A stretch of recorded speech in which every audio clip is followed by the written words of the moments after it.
De 35e editie van Zomerpop werd afgelopen weekend gehouden. Honderden feestvierders gingen uit hun dak op het feestterrein in Oerlo. Ja, het is een hele mooie jubileumeditie. Zomerpop zelf bestaat al 37 jaar. Alleen jammer genoeg door corona natuurlijk 2 jaar niet door kunnen gaan. En ja, dit jaar vieren we de 35e editie heel groot met een tent en een mooie containerstage. Maar betekent dat dat al 35 jaar ook al echt zo uitbundig gevierd wordt? Nee, dat is natuurlijk wel in de jaren steeds groter geworden, steeds anders aangepakt. Dus dat is, ja, dit is eigenlijk elk jaar weer anders geweest. Ja, en elk jaar weer groter geworden en leuker geworden misschien ook wel. En dan staan jullie op een nieuwe locatie, begrijp ik. Maar waarom is dat? In Oerlo zijn ze bezig om het gemeenschapsgebouw te verbouwen. Normaal gesproken zitten wij eigenlijk altijd in de Linde. Dus eigenlijk een beetje noodgedwongen dit jaar tijdens de verbouwing een alternatief te zoeken. En daar hebben wij het geluk gehad dat de familie Jansen hun grond met ons wilde delen omdat we hier dat mochten organiseren. Blijven jullie dan hier of hebben ze iets aan volgend jaar gaan we weer terug naar de oude? Ja, dat is natuurlijk iets wat we moeten evalueren. Dat is even de vraag. Het biedt heel veel mooie kansen, maar het is natuurlijk ook heel mooi om in de Linde te doen, waar we toch een bijdrage leveren aan het hele dorp en een gebouw met inkomsten.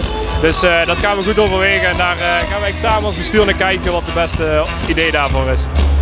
En dan staan zo'n 35 jaar hier in Oerlo, maar wat is dan het succes van zo'n zomerpop? Waarom komen daar zoveel mensen op af? Ik denk vooral dat we veel verschillende dingen bieden, zeg maar voor jong, oud, verschillende muziekstijlen. Ook dat is ook door de jaren heen veranderd. Dus van rock 35 jaar geleden naar meer pop nu anno 2022. Dus ik denk echt voor ja, heel veel leeftijden dat het voor iedereen leuk is.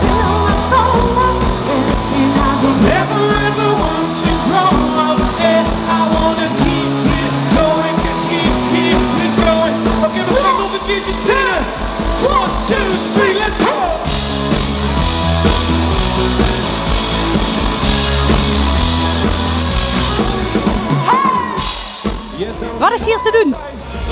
Zomerpop, dat is echt gaaf. Maar waarom is dat gaaf dan echt gaaf? Ja, natuurlijk krijg je verhalen meer van onze ouders. Die zijn hier vroeger ook geweest. En dat zie je ook op de muur, alle foto's en zo. Dus ja, je krijgt van alles meer van, oh ja, mam, ja, ik ga vanavond naar de Zomerpop. En papa zei, oh, daar ben ik vroeger ook geweest. En ja, dat is gaaf, want dan ga je zelf ook naartoe. En natuurlijk Poep Maxi komt. En dat is zo slecht dat het eigenlijk ook goed is. En ik zie zo zat in kanon. En ik heb zo'n biersteek en horen. Anders val ik straks tegen het plafond. En als je dan terugkijkt naar al die jaren, want ik denk dat jullie best wel vaak hier hebben meegeholpen. Zijn er dan ook speciale tops of zo die je denkt van, nou dat was gaaf? Ik denk dat ieder jaar zijn plussen en zijn minnen heeft. Ik denk dit jaar was wel een iets grotere uitdaging dan andere jaren. Je zit 3 jaar na corona, je hebt een hele nieuwe locatie. Er werd wel een extra stapje gevraagd van alle vrijwilligers, het dorp, maar ook het bestuur. En ja, dit vind ik daar wel echt een lichtpuntje in ieder geval in mijn tijd als voorzitter. Ja, wel echt een van de hoogtepunten.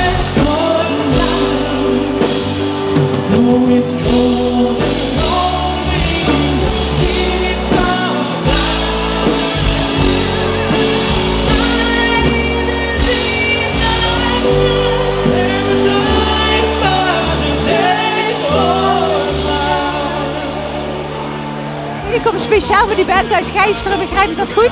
Ja, ja zeker. Ja, iedereen komt ervoor, hè. Ja, 100%. Ooit een keer is Kensington hier geweest, heb je dat gehoord? Ja, heb ik gehoord. Ja, heb ik meegekregen. Waren jullie nog niet bij, denk ik, of wel? Nee, daar waren we er niet bij. Nee. Papa en mam misschien? Ja, wellicht, maar ik heb er nooit over gehoord. Misschien ook mijn omen nog.